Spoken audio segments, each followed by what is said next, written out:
Hello and welcome to the Great Reset. My name is Lindsey Johnson and I'm going to be your moderator today for this panel. I am really excited to have this conversation because over the next hour, we're really going to dive into how we're going to set the ground rules for how we engage in the spirits industry in a post-COVID world. This is a very big and important job, so I'm very excited to tell you that I have an esteemed group of my colleagues who are joining me here today to help guide this discussion. And by the end of the seminar, we hope that you will not only have some of the ground rules and some of the considered ideas around what gathering means in 2022, but you'll also have a framework with which you can evaluate how you gather and whether or not the gathering you're planning is aligned with your values and the values of your guests. All right, before I get too deep into the conversation, I'd love for everybody to go around and introduce themselves. I put y'all in alphabetical order in this outline, so let's do it that way. Chockie, you go first. Tell us about yourself. Hi, my name is Chockie Tom. I'm originally from Los Angeles, but I'm in London now via New York. I am a consultant, freelance drinks journalist, and an Indigenous advocate and Indigenous visibility advocate in the hospitality and drink space. Awesome. Amazing. Joanna. Hi, I'm Joanna Carpenter. My pronouns are she, her, hers. Drinks consultant. I've worked on all sides of the bar. I'm also an artist and Asian American, very proud Asian American human being, based in New York City, and educator, market creative consultant, kind of bopping around doing the thing. Amazing. Next up, Josh. So look, you know I'm a rule breaker, so I cannot let a Black woman go last. So Kapri, I love it. And then Thanks, Moo. Hi, you all. My name is Kapri Robinson, also she, her, hers. I am based in Washington, D.C. I'm the founder of Chocolate City's Best, which is a nonprofit for Black and Brown folks in the hospitality industry, and just kind of connecting them with opportunities, putting us to the forefront of the industry. I am also a co-host of a podcast called Soul Palette, and I also am a bartender at Allegory DC. Okay. Yes. All right, now I'll go, because it's too many amazing women. I can't. Not me. But I'm Josh Davis. I hail from the South Side of Chicago. I am the founder of Brown and Balance, which does tons of advocacy work for Black and Brown bartenders all across the country. Shout out to Kapri, who was one of the original Brown and Balance bartenders, who's doing amazing things before that and after that. So consultant, I work at the 16th Street Bar. I work with Lush Light Productions, and just all around me. So I'm really honored and proud to be on this panel with all these amazing ladies. Well, we're really happy to have you here too, Josh. We just wrapped another awesome edition of Brown and Balanced at Camp Runamuck a few days ago, which y'all are going to see this a little bit later.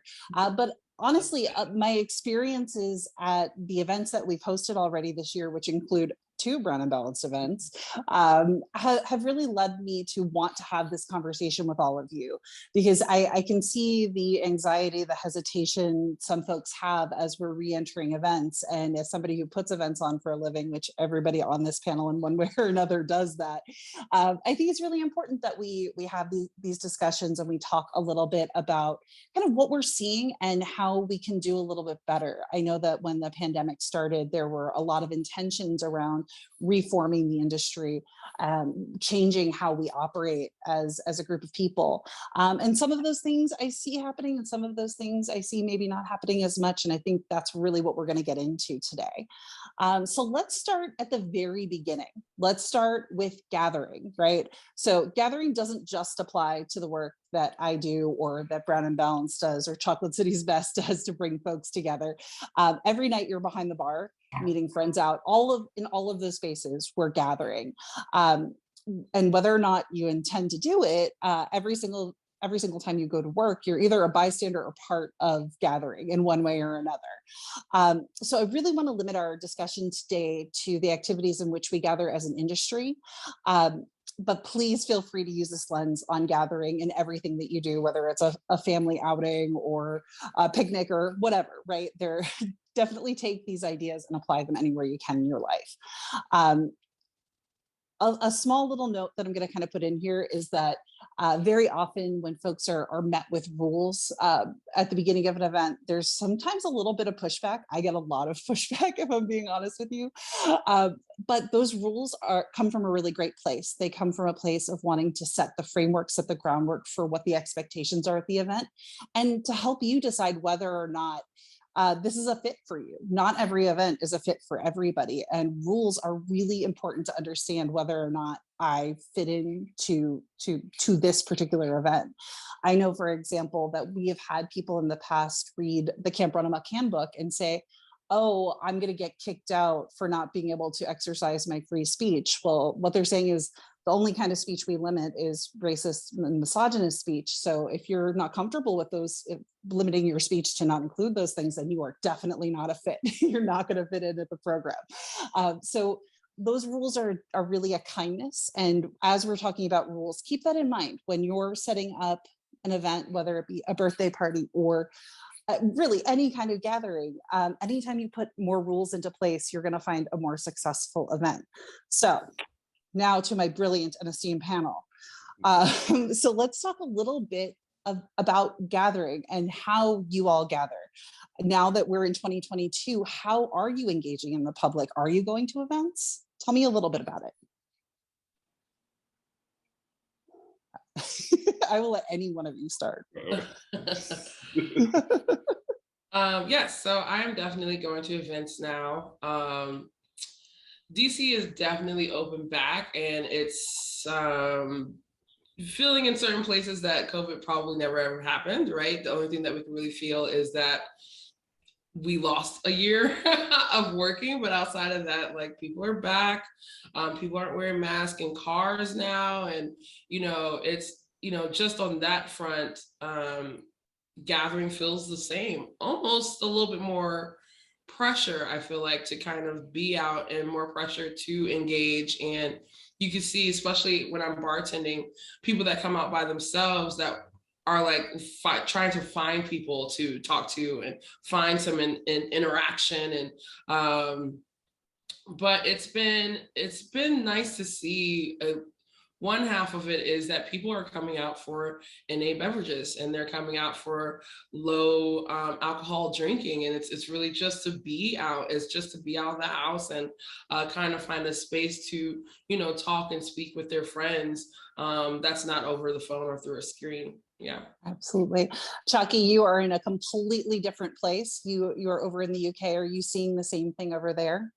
Yeah, I mean, I feel like everyone, on the one hand, really wants to make up for lost time. So like the different events, like industry events, even concerts that I've been to, they're just like at full capacity. Like people that normally I wouldn't see out before are really kind of pulling it together.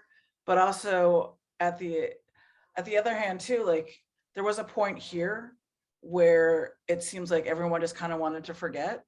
And even within industry things, as someone that has long COVID and knows a lot of other people within the industry that are dealing with similar issues, there are some of us still trying to navigate what events are worth going out and how to kind of, if we're going to be accommodated, or if conversations acknowledging that this is like a thing, this is affecting our industry, because a lot of us kind of had to like work and put ourselves at risk.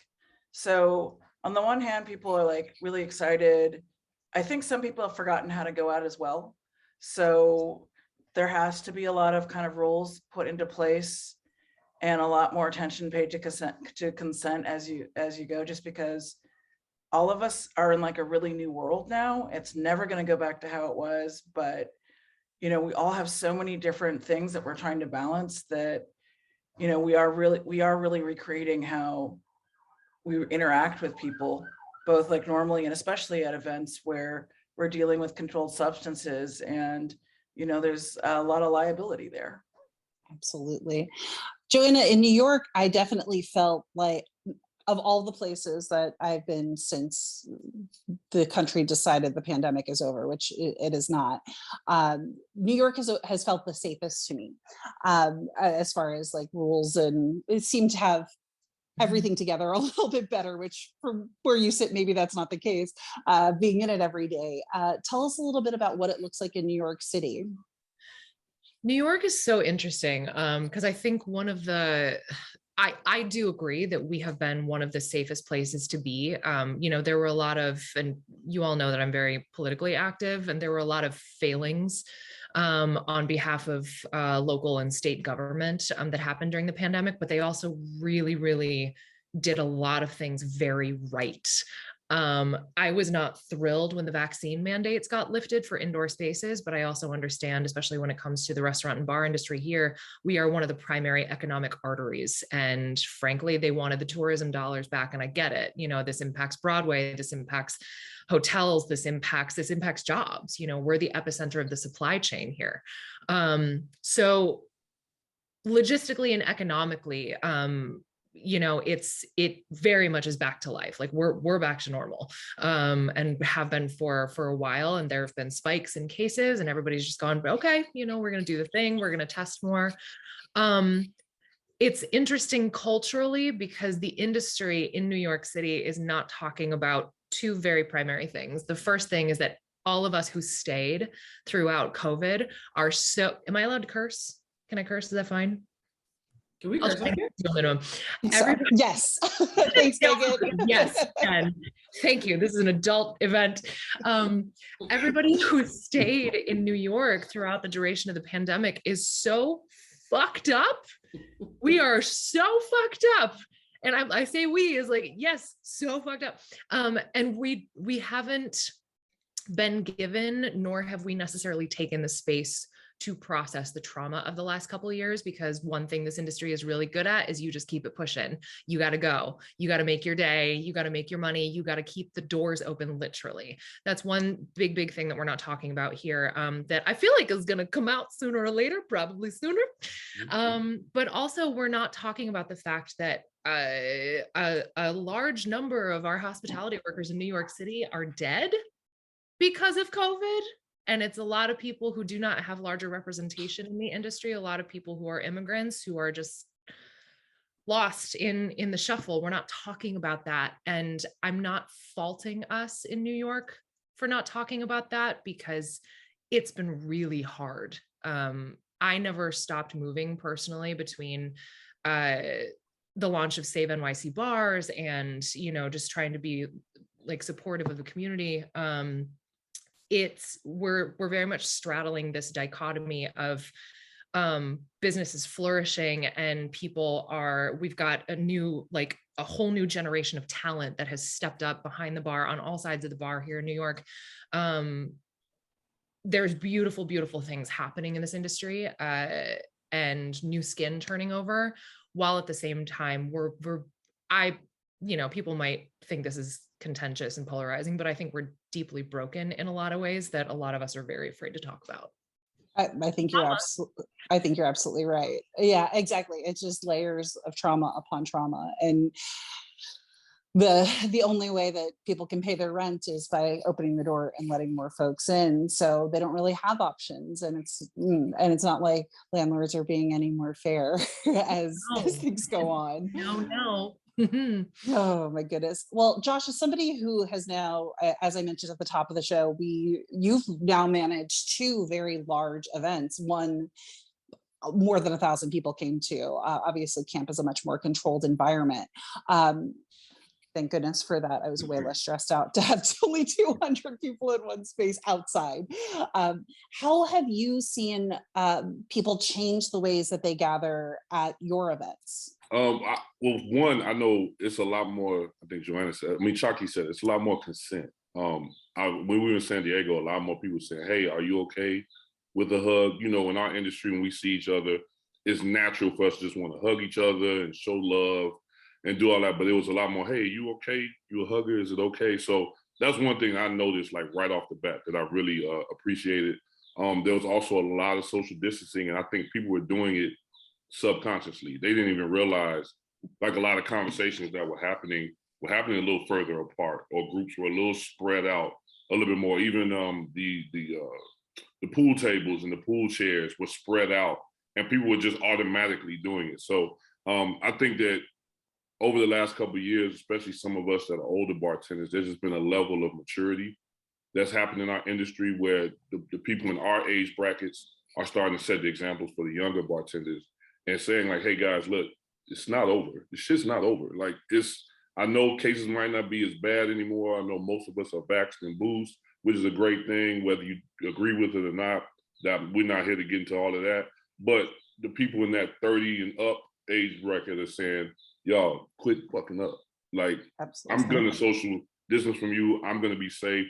I'm gonna make sure I got hand sanitizer. I'm gonna ask you, do you need some? I'm gonna be there for you in that way. So I really appreciate that in our industry, seeing that a lot more, because we're bartenders, we're quote unquote the wild kids, and we really don't care about rules and things like that. But to see people, especially myself, following rules like that, it gives me hope for the next few years till we get out of this completely.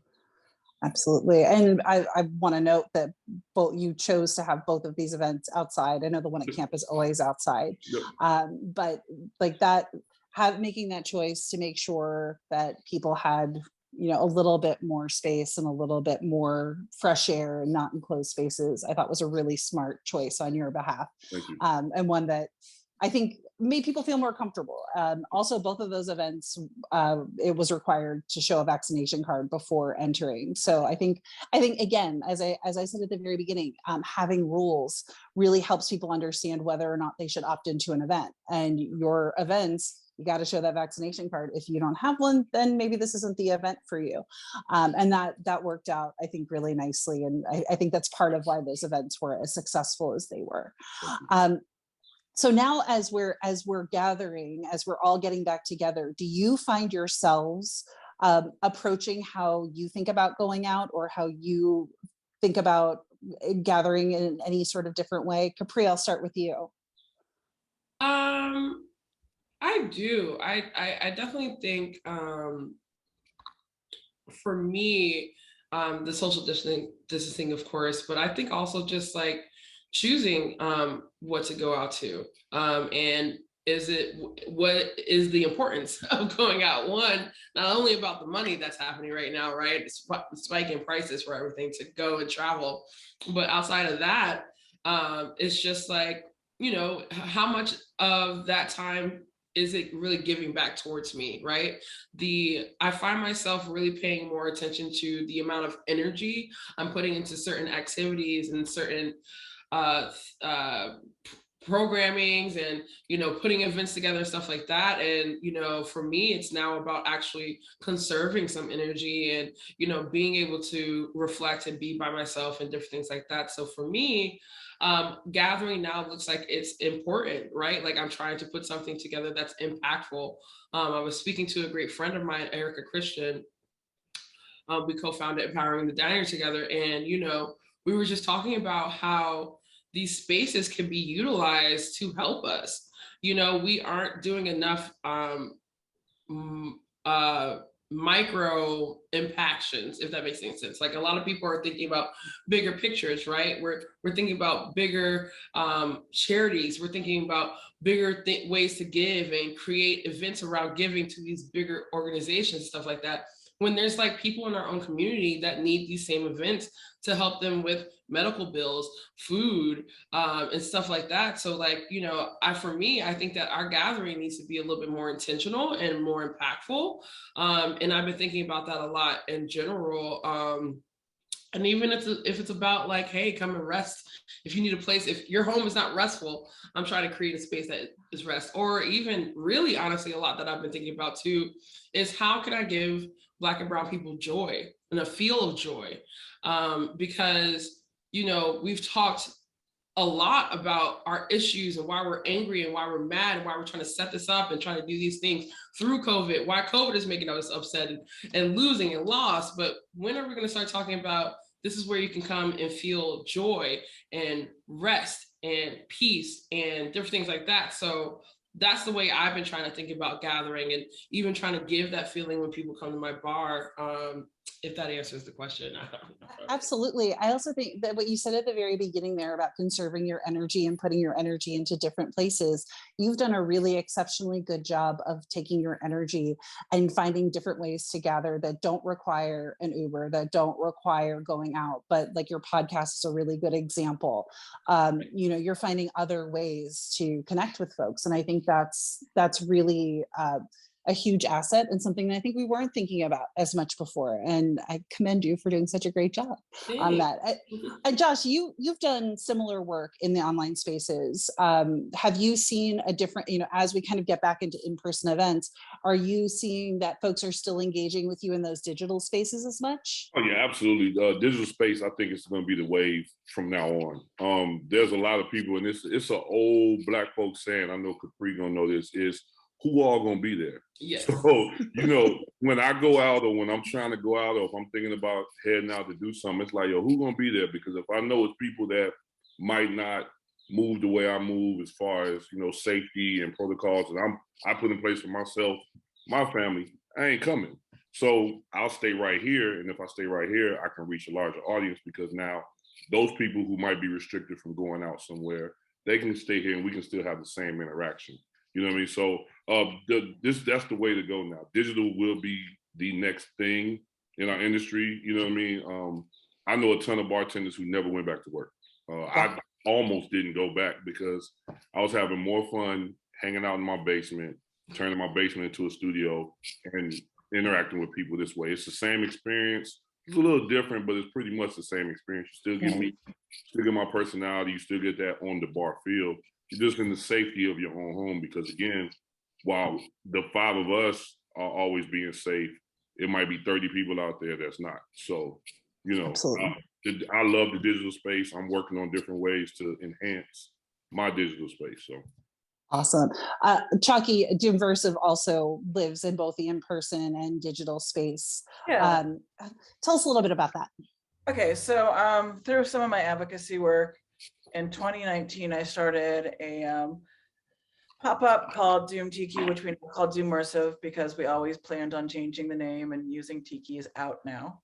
And, you know, it's kind of built around a decolonial concept where instead of replicating the same problematic tropes that have plagued this like, you know, made up subculture, we replaced the cultural appropriation and sexism with doom metal, satanic imagery, and conversations about, you know, how communities that are dealing with colonization are still dealing with it, that there are like modern day issues, and that this is a relic that needs to be left behind. And we have what we call a fundraising aspect. So, you know, that means we like throw different events and we support different communities like from all over the world that are again, dealing with like environmental impacts, like MMIW or MMIP, which is missing and murdered Indigenous people, and you know, just different problems that come up when you're dealing with being somebody that's been racialized.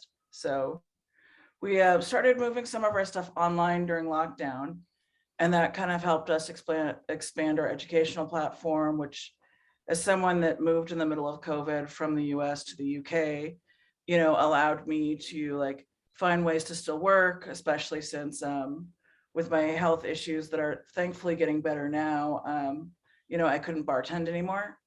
And I had to like really like rethink about how I was going to approach what I did in the industry.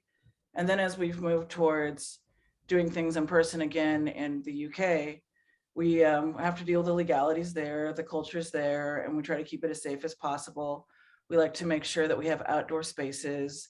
And also on top of that, being Indigenous American, our gatherings are closed, and there's a space that we always have to keep safe from like outsiders that like to appropriate our cultures and our beliefs.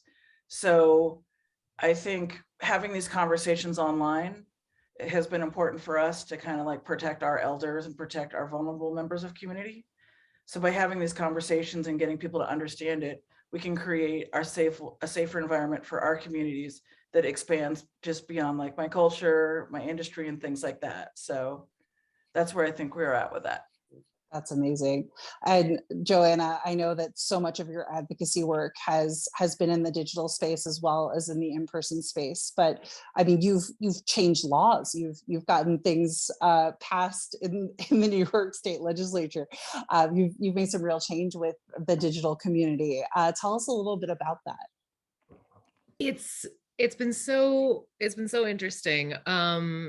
You know, Save NYC Bars being as down dirty grassroots as it is, it's kind of an asset because we communicate almost 90% with the masses via Instagram, via like carousels of like text posts on Instagram that like on a usual Instagram account, text does not perform well. But you know, we've become this information conduit that I hope can continue to be of service to the industry and to the public. The in-person stuff, it's interesting because Megan and I, Megan Rickerson, my co-founder, you know, she and I have had to like attend like political fundraisers and very interesting things. And you're in these rooms with these folks and like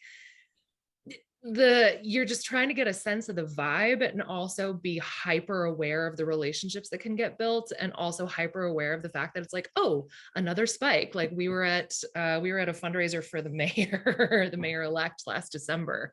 And it was a wild room because it was fucking packed. And also like you walk in and they were like, you have to wear your mask at all times. And you move in 10 feet in the room, nobody's wearing a mask. And I was like, what are the rules? What are the parameters? You know, and I had just gotten over COVID. I was like, oh, fresh antibodies. Great. Merry Christmas. But you know, Joanna, I'm going to tell you right now, people were shocked, like shock on their face when I was like, no, I need to see the Vax card at our events. Like couldn't believe that it was real. Yeah. And it's like, well, no, you know, and it's the communal conversation about it is very interesting. And at the same time, you know, I think Josh is absolutely right in the sense that we have learned how to, and we're still learning how to maximize the reach and possibility of the digital space. And like, how do we do that? And I think a lot of people in the industry have really found a niche for their voices in many ways, because the great thing about a medium like a podcast is that there's no scarcity. There is enough space in the digital space to go around, and you will find your followers will find you, you'll find your voice and really kind of like continue to evolve your impact, you know. And then on the flip side, it's like I hired two incredible brand ambassadors for a brand that I consult for. And they started with us last summer. And it's like through the ups and downs, I've been like, I need you to tell me what you feel the most safe doing. I'm not going to be like, oh, you have to be in market today, you know, KPIs, when your dad is immunocompromised. Like, I'm not going to send you out into the world and do that thing. So it's very much like the similar dichotomy that everybody else is talking about. There's so much possibility in the digital space, and there's so much possibility for impact, especially on the political side, which is great. And I think we're going to continue to learn about how to capitalize on it. Absolutely. I mean, I can say that with Portland Cocktail Week, we never imagined that 3,000 or more bartenders would watch every one of our episodes. And it's every one of them. Like it's wild to me. And, you know, for years we had the theory, you know, that this could work, but we could never get support for it. A lot of the ways that we get our funding, their folks were just like, no, bartenders only, you know, operate in this in-person space. They're not going to watch classes online. And the pandemic really changed that. And we're not seeing any drop off. In fact, the numbers are still going up. And I think it's because we've kind of learned that we are people and we all like to learn the way we like to learn. And when it's in a digital space versus an in-person space, you can go back and rewatch that thing. Exactly. You can go back and, you know, go back to a really salient point, take a screenshot of a slide. You have a little bit more control over your educational experience. And you know, as an ADHD brain, I really love being able to watch something a few times over, because I don't get it in person the first time you say it, I promise you. So it's definitely really exciting to see that we're having so many people, so many talented people like all of you, take your content, put it online, put it in person, make sure that people are interacting with it in so many different ways. Can I also say just real quick, the beauty of the digital space too, is something that I think we've started to talk about over the last couple of years as an industry, but the fact that when we go to an in-person event, very often we feel obligated to drink when maybe we don't want to. And especially coming out of the pandemic, like I've seen Chockie talk about this in particular, like there's just such a less desire to consume alcohol all the time, and a lot of bar industry folks may not yet have the language for how to set those boundaries for themselves. So for creators to create digital spaces where there's not that sense of obligation, you can drink your tea, coffee, water, Gatorade, juice, whatever, and still absorb this information, still participate in community. I think that's a huge aspect of why these digital spaces are of such amazing service to the industry across the country and across the world, because there's not this obligation to consume. Absolutely. And to Capri's point earlier, it also means you don't have to buy a plane ticket and get a hotel room. You can get access to this education, but you're a single mom working in Indianapolis, Indiana, right? For you to get to Portland Cocktail Week, for you to get to Tales of the Cocktail is very, like, we're talking about thousands of dollars, right? Plus childcare, plus, right? And that means that folks like that don't get access to this education, and having the seminar be digital means that so many more people are going to get to hear about it. So many more people are going to get to learn from it. And that's so exciting and so cool that Tales is providing this as an opportunity, because inclusion isn't just about making sure that there is one face of this variety and one face of that variety in the room. It's making sure that everybody who wants to participate can participate. So I love that. This actually brings us to a really good point of what aspects of gathering before the pandemic kind of bummed you out? Like what were aspects of the way we gathered as an industry that you were hoping to see change? Definitely drinking. Absolutely.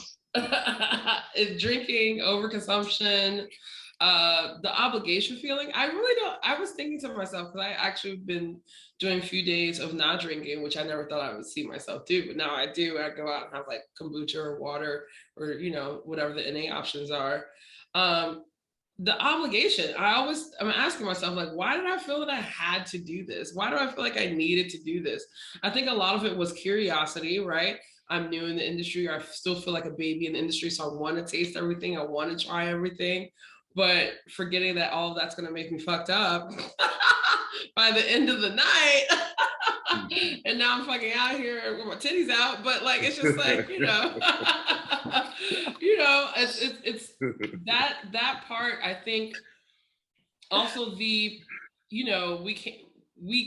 can succumb to peer pressure and wanting to be on the level of the person next to me or something like that. So I think I'm ready to leave that behind. I'm super into embracing the low ABV, no ABV lifestyle. And I'm super into people being proud that they're not, drinking. I'm super into sober bartenders. You know what I'm saying? Like let's really fucking do it.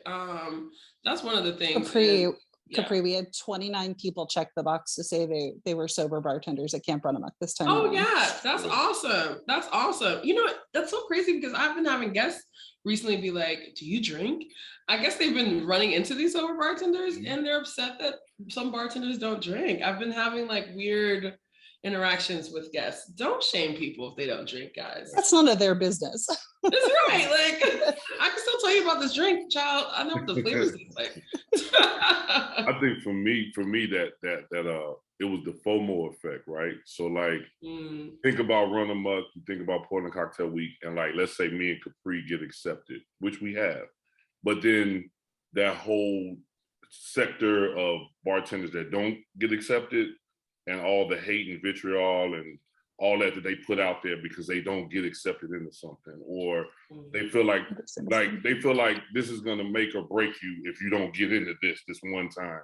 And so I used to hate seeing that all the time. So it was like that. They felt like they had to blast different organizations or blast different people who were hosting events if they didn't make it. And that I'm so happy that now, hey man, just get on your computer and you can go to Portland Cocktail Week digitally. For everybody.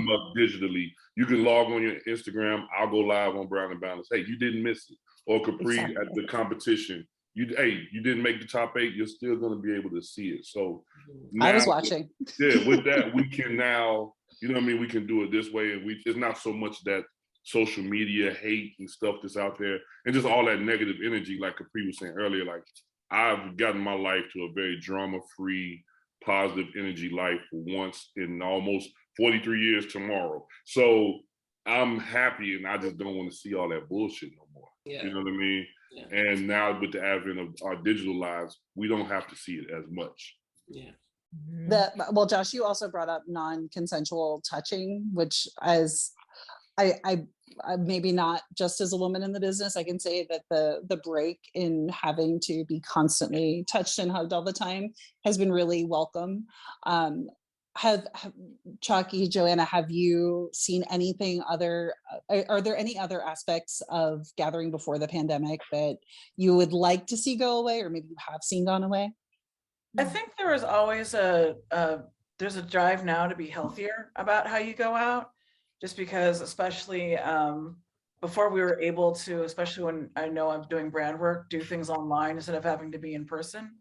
And if you're not in person and you're having like a coherent conversation, you can get your message across to a lot more people than if you're forced to go, especially like if you're doing brand work in New York. Sometimes you're expected to go to 6 events in one night. And, you know, people are going to expect you to drink at them. And I remember one of the most refreshing things when Joanna and I were on a brand trip together in Mexico, it was nice to see somebody that didn't feel like they had to spend the whole time drinking. And I think, you know, that was Joanna. But I think also after I had COVID, I couldn't drink the same way before. And I would get sick after one glass of wine, one cocktail, or two like beers. And my body's gotten normal now, but I like that there were more options if I didn't want to drink. And, you know, I'm just at a point where I'm not going to force myself to do things to fit in, because I might have to spend 2 days in bed, you know. And I think normalizing just not drinking, not being weird, and having options, and it will also open, you know, being in bars to more people, and hopefully, you know, make, as hospitality is if hospitality is supposed to welcome everyone. And I think, you know, this flux will do that. And then also, again, just the like people just getting drunk beyond the point where things are safe. And I think after seeing the worst case scenario, what unsafe actions can do, resulting in loss of like people we know, I think just a general consensus towards more safety is a big shift that I'm seeing. Like, people actually care. They're not just going through the motions as much. I mean, I can tell you that, you know, we've always had non-alcoholic options at camp. We've always had, you know, different safety measures in place, but there has never been a year before this one where I didn't get shit for it. This year, we had an equal number of non-alcoholic cocktails as we did alcoholic cocktails, and we ran out of the NA batch first, which is wild and awesome. But Non-alcoholic cabin. The whole we cabin did. Non-alcoholic. Yeah. We did, yeah. I mean, Nice. we had a lot of folks who were like, hey, I would prefer being in a sober cabin. Awesome, let's put you in there. You know, like we've seen, and again, we've had these things in place before, but every other year somebody was like, seriously, who's drinking that? And it's like, well, half of the people here, sometimes you just want a lemonade, even if you are somebody who drinks, you know. So it's very reassuring to me that a lot of those peer pressures are maybe dwindling a little bit. And I think people are a little bit more understanding that some folks don't want alcohol 24 hours a day. And some folks do want, the options are better. It's better to have more options than fewer, right? So yeah. I'm with y'all. I think that's exactly it. Joanna, how about you? Yeah, I mean, I 100% agree with everything that's already been said. And also, especially on the consumption side, like, I'm an athlete. Like, I train on a weekly basis to make sure that my body is ready for an 8-show-a-week Broadway schedule or the next stunt gig. You know what I mean? Like, I have to be at the top of my game all the time. Alcohol doesn't help with that. However, I've started experimenting with edibles. It's been fun. I think one thing, I'm new to them. I love it so much. Call me. I got you. Call me. I love you so much. I think I'm gonna answer this question selfishly because I think it's universal. I'm the kind of person that, like, you know, especially coming from having bartended for so many years and being on the brand side for so many years, when I am out and human facing, if I cannot be at a full 100% for the people that I am around, I don't want to do it. And I worked myself to burnout over and over and over again, like on a quarterly basis. You know, I'd hit the end of the quarter and be like, oh, it's time for end of quarter burnout.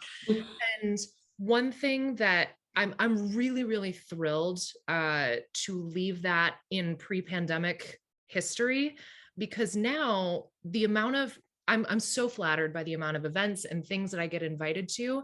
And I am also very unapologetic at the amount of things that I will RSVP yes to and then change my mind and not feel guilty about it, because I want to be able to show up fully for the thing, for the people, for the event. And if I can't do that, then that means I don't have the emotional capital to spend on it. And so I won't.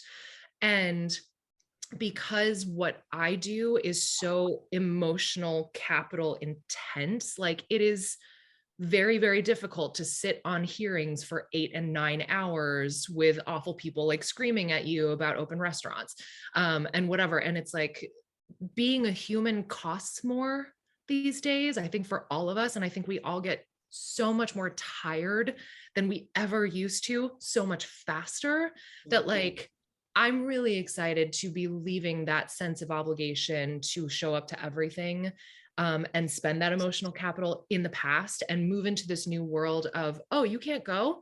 I'm not mad. We all get a pass now, as far as I'm concerned. You're too tired. You have anxiety. You got to stay home. Stay home, baby. Drink your water, take a nap, like do what's best for you. Because at the end of the day, a single event is not going to make or break you. A single event is not going to determine the trajectory of your career or your value. Stay the fuck home, take a nap, go for a walk, breathe, meditate. You know what I mean? So absolutely. And as an event organizer, I can say that we went out of our way at camp this time around. We decided to not take as many sponsorships. We built in time every other day. That was just time that they could have to themselves. If you want to come down to the pool and attend a non-sponsored party where Michael Moberly is telling you a mojito is a Mai Tai, that was 100% a theme, 100% a thing that happened. Amazing. Great, right? Like amazing. But if you wanted to stay in your room and not come to that party, totally fine too. And we communicated as much as we could to everybody. Like, these times are built-in rest. There will be snacks, there will be things to do down there, but also, like, if you don't want to do that, please feel free to go take a walk out in the woods out back. Like, make sure you're doing what you need to do to feel better. So I'm right there with you doing that. And I think that as event organizers, we all have to kind of take that moment and say, how do we consider this change that we all feel? It is not age specific. It's not like this is across the board. How do we make sure that we're responsibly programming these events so that people do have the time for themselves and that they do have the time to take a breather? Portland Cocktail Week is the same thing. We, instead of doing 8 hours of sitting in a classroom for 3 days and intense education, we're not doing that this time around. You can opt into whatever you want to do. Get on the bus that morning, go to this class, go to that class, but you're going to go to one. You're not going to go to 8 hours worth of classes because I don't think it's prudent. And like we were talking about before, we have the digital platforms. So you can go learn about this stuff online at your leisure and in a way that is conducive to the ways you learn. And then when you come see us in person, we're going to have a really cool time, do an activity that connects back to those ideas, but it's not going to be sitting in a room for 8 hours because you already did that online. You already did the class. You already learned the material. Now let's have a moment where we can celebrate each other, celebrate the hard work we put in, and learn a little something too, but in a way that's a little bit more conducive to the way we all need to be in person right now. Yeah. I love y'all. Just you. Little aside. Another thing that we've been doing, and I kind of want to get, I think we've touched on this a little bit. Another thing we've been doing at our events is making sure that there are mental health care services kind of built in to the programming, which we're so fortunate to have resources like Joel Rivas and the Herd team and Brenda McGee who are willing to give their time so freely to our friends. Have you seen any really amazing ways to incorporate mental health care into events or gathering? Or would you be stoked too? It's really been on my mind of like, you know, one, people having access to that and where to put it. Is there a hub, you know, like where can people go? I think that when we think about mental health, we think about dollars too. We're thinking about the healthcare system. And so it's just kind of like, I definitely think that there needs to be a larger resource for the industry as a whole of like where I can just go and tap in this child. I needed to. Okay. I'm going to say right now, go to iheardyou.org and they do offer free mental health care services. Nice. Everybody who's watching, Joel Rivas is an actual saint brought to us to help with our mental health care issues. And along with offering free mental health care one-on-one, they also do groups, they do sobriety chats, all kinds of things. But Joel is the shit. And I will be shouting him out probably 4 more times before this is over. Also think too, like even if you don't have access to necessarily mental health, like to somebody to talk to, like I've been in therapy for 5 years now. It's worked great for me, but at that time when I couldn't afford it, I found other ways to take my time and get my head right. Bike rides, workout, read, meditate, you know, get that quiet space. Gotta go play video games for an hour and shoot people online. It feels great. I know you shouldn't say that right now, but I jump on Call of Duty and I do that. Like I just do something to take my mind off of the everyday stress, like the house payments, the kids, work, school, whatever else is going on. So even if maybe you can't afford it, you know, try to figure out ways to get that time in your day for some people who can't get it. Also, Black men, we have a group, a bunch of us all talk with each other. Myself, Cecil, Mo Brooks, Gene Samuel, Saul Thomas, we all have group chats where we get together and we just bounce ideas off each other and talk to each other and have real conversations, you know, with each other. So even if, again, you can't get to an actual therapist, find that supportive friend group that can help you, that y'all can help each other, you know, get through every day. So It really helped open my eyes, Josh, to how stigmatized self-care is with Black men, especially. And man, I'm so grateful for you for stepping up and making sure that those conversations are being had as often as they are. Only emotion I knew was anger. That was the only emotion I knew for a very long time. Now, through a lot of talking, like I said, professionally and with other brothers, we have had the opportunity to have those moments. Like you saw me cry in public in March. I don't do that. I'm Josh. I don't do that. I mean, but I'm talking about Kapri bawling, eyes, just tears. And I can say honestly, 4 or 5 years ago, I'd have never done that. I just stood there like a rock and held it all in when it's important to let that out. So, you know. Absolutely. Chockie, how about you? Are you seeing any? Yeah. Well, I was going to agree with Josh that being from one of the smallest represented communities within our industry, being Indigenous, while we don't have all the best resources, we do have some that we're able to share with each other. But the biggest thing about being able to find each other online after, 20 years in my career and various times for each other has been building the community that we are. Like, you know, I have like 2 chats going and we deal with like some issues that no one else is dealing with because it's, you know, very community specific. And it's been, you know, the first thing all of us do when we find each other is get really happy, like, and then just talk about, I didn't know there were other people like me. I didn't know that, you know, somebody else has dealt with some of these problems or has been asked these really stupid questions. And also just having those people to share like positive things with, like when one of us wins an award, or if somebody does a cool pop-up, or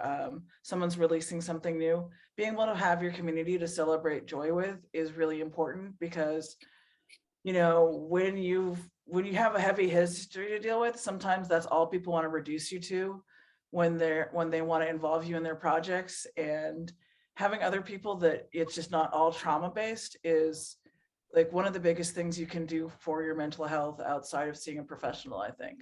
So thank you again, Lindsey, for Portland Cocktail Week for helping that, because the response has been great. Oh, it was such a wonderful set of programming, and I'm going to be bugging you very soon because we need to do more of that. And I got some in-person ideas too, but I digress. It's just, these are all just very, very thin ploys to make sure that Chockie spends as much time over here as possible. We miss you too much. That's where my other panel for Tales came from. It came from working with you guys, so.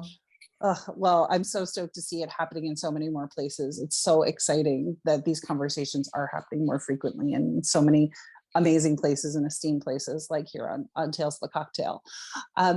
Joanna, I know you've got opinions here, so please take the floor. Yeah, big proponent of mental health stuff. And I also think, going back to the comments that we've all made about not drinking, it's a very direct and immediate line between how much you consume and how shitty you feel mentally. I've cut way back on the alcohol, physically, obviously, but also like mentally, like, and I'll be totally open about this. I've dealt with like absolute crippling depression, particularly for the last year or so. Like there was, trigger warning, there was a lot of very condensed time just since the beginning of the year where I've had a lot of moments where I've just been like, why am I here? What is the point? I don't know if I want to do this anymore. And going to what Chockie was saying, community, I think, is really important. I've been seeing a fantastic therapist for years. This woman has saved my life in so many ways. But there's also the fact that like you talk to your therapist once a week if you can afford it. They're not on call for you necessarily.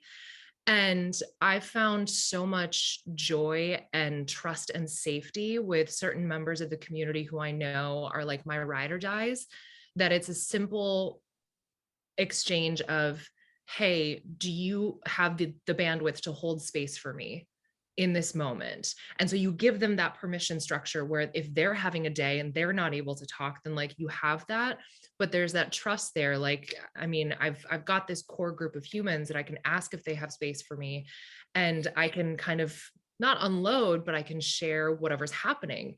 And that sense of solidarity alone, when somebody is more than happy to reaffirm like, hey, I am here for you, like I am a phone call away, I got you always, that is something that I think we all need to invest more into. Like, Josh, I love that you have these group threads, because I think especially for Black men, for men of color, that vulnerability is still probably terrifying. I mean, like, I'm an Asian woman, I'm not a Black dude, so like, I'm not going to speak for you, but it's probably terrifying. And when we all know that we are all so messed up right now, it can be very, very hard to reach out and ask someone for help.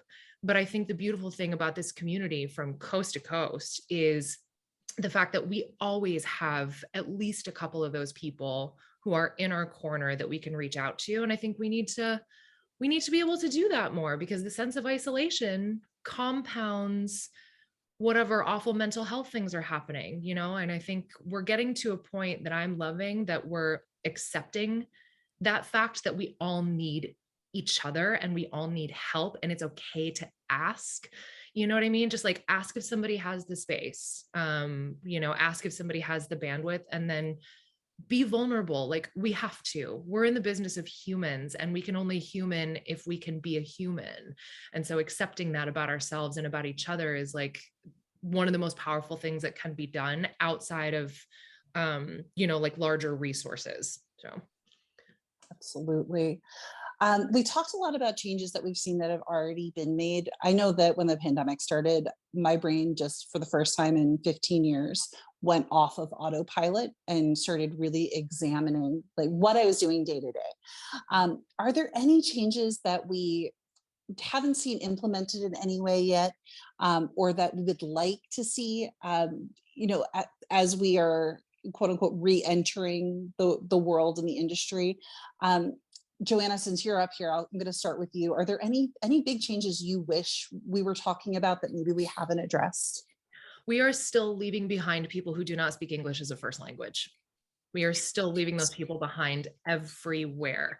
And, like largely the Spanish speaking community, but like there is a massive Asian population that works in the industry that is unseen and unheard because there is no language synchronicity. And I think if we are talking about these larger issues of mental health, of consumption, of safety, of structures for growth, platforms for growth and expansion of your career, we're still leaving them behind. And, I don't have the answers. I had to put 86 The Barrier on the shelf for the time being, which broke my heart, but it had to be done. But like we can walk and chew gum at the same time, and everybody's got a different skill set, and we can all find an issue to like bring people up with us. So I really hope that the expansion and growth that we're all talking about clustered in here right now starts expanding out to people who starts expanding out to people who are talented enough to speak 2 languages, if not more. Absolutely. I'm Absolutely. afraid of that for myself. I love that. And I think you're absolutely right. We've been really fortunate to get to work with the team over at Know Us Without You, who've been serving predominantly the community you just described in the Los Angeles area, and hearing those stories and hearing what they've been able to accomplish on nothing has changed my perspective and made me so grateful for them. I love them. And if you haven't, go check out their website because they're doing amazing work. Chockie, how about you? Is there anything that you wish we were talking about that maybe we aren't yet? I think in creating more safe spaces, we need to normalize like overdose training and more bystander training. And we need to apply that to our events, especially since there's always an attitude with like takeovers, like, well, I mean, it's not really kind of work, but, you know, we can kind of overlook some certain things because we're having a good time. But, you know, I want to make sure, A, we normalize talking about that a lot of drugs that get used in our industry are social, therefore putting multiple people at risk. And we just need to have these conversations where we train people, we invest in it. There's all these great free programs. And then also just like, you know, we might be having the conversations about if people are predatory and are racist or xenophobic, but we're not like actually doing enough of the bystander training to prevent that. So we need to actually follow through, and brands that pay for these events need to start paying for this, because your event is only as good as that it is safe. Mhm. Absolutely. I've been so grateful over the years that Kapri has really supported us in making sure that we have those sorts of trainings built in. And like at Portland Cocktail Week, if you don't, or any camp, you're not allowed to come until you've filled out the little quiz that says that you've actually done it. And we ask you questions to make sure you actually watch. But like that sort of thing, I think, Chockie, I think you're absolutely right. I think that there's not enough of it. And I think specifically around the ideas of, you know, making sure that folks are trained in knowing when there are substance abuse issues going on and how to step in and make sure that everybody's safe. I think we just kind of pretend we sweep it under the rug and pretend like, oh, it won't happen here. And it's like, it's happening everywhere, not just at industry events. It's happening everywhere. We need to make sure that we all are trained so that everybody can stay safe. I love that. Yeah. Kapri, my dear. I really want to see, just in general, owners and operators really caring more for their team members. I think that it's like out the window about health insurance, about overwork, about are they having good days, bad days, like the growth of the team with education, the growth of the team with skill set, with hospitality. I just think it's gone out the window just to get money back in the pockets, right? I think that we've gone from losing or you know, not being able to work, talk about all the things that we need to do better as people, as workers, as, you know, team members, as owners, to saying, actually, we just got to make money because we can have people in the seats again. So that's been something I've been seeing in the industry, where I just feel as though, you know, there's a lack of care in lots of different aspects when walking into an establishment. You can feel it, you can see it, you can see the lack of training, you can see the tiredness on people's faces because there's not a lot of people to work, you know. So like, how are we rearranging our establishments that are better for you and better for your team? If there's not a lot of people work, how can we change the operation so that it doesn't feel like there's a big boatload of things to do during the daily basis, you know? Maybe also, I mean, just take that day to close day. You don't have to work 7 days. It doesn't have to be open 7 days a week. We really don't have to do that. I understand consistency, I get it, but you don't have to be open 7 days a week. Give yourself and your team a break and figure out what that space is needed. Have meetings, all that type of stuff. Just like healthier work environments, for sure, I think need to happen in general. I totally agree with you. And we've been so fortunate at our bar here in Louisville to have retained our whole staff. But it's because we're the only people in town who pay a living wage, you know, and I think there's just this is not a very complicated lesson, right? If you pay people and respect them, respect their time, and respect all the labor and energy they're putting into your business, then you're probably not going to be short-staffed. You're probably going to have plenty of people to work, and folks are going to want to work there. And I think you're absolutely right, Kapri. I think while we've done a good job in some spaces in the industry, the number one space in the industry is the bar or restaurant where everybody works. And that's the place where I definitely see the most need for change, at least where I sit here in Louisville. So yeah, I think you're absolutely right. Josh, how about you? So for me, one thing I want to see is a lot more community outreach and mentorship. My neighborhoods, like the barbershop and the local bar, everybody knew the owners, the bartenders, the barbers, everybody. And they did a lot of work inside the community to, one, take some of the stigmas from what we do for a living away, and also just to be a part of the community. And I really think we've gotten really far away from, everybody's gotten into this mode of, I got to win competitions. I got to be the best bartender. I got to be the best bar. I got to do this. I got to be able to break bidders down. I got to be able to make, nobody gives a fuck about that if you're not having a good time at the bar. I've been in some of the top 50 bars and had a horrible time. And I've been in bars that will never get named and have had the time of my life. So that mentorship and community is a big thing. Shameless plug, something I'm working on is I want to reach out in my community and get young guys that are in trouble, that are either coming home from juvenile and they're one step away from going right back into the big boy house, and start showing them, hey, you can be a bartender, dog. You can be a consultant. Yes. You can work for brands. You can do this. You don't have to go to college. You don't have to get back on the block. You can do other things. As a young man, when I got in trouble, I didn't have that. I found out things on my own.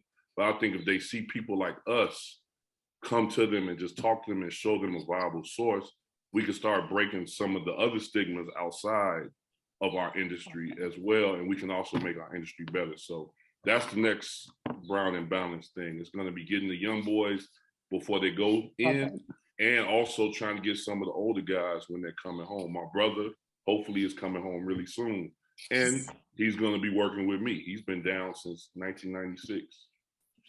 He don't know about society. He don't know about phones, nothing. I say it's a new world. He's going to learn what Brown and Balance is, and y'all going to see him roll with me. You know what I mean? That's just how I want our industry. I wish there were more people in our industry that thought about things like that, as opposed to us always trying to be in a rat race and competing with each other. Let's work together and reach out and just make the whole shit better. You know what I mean? At the end of the day.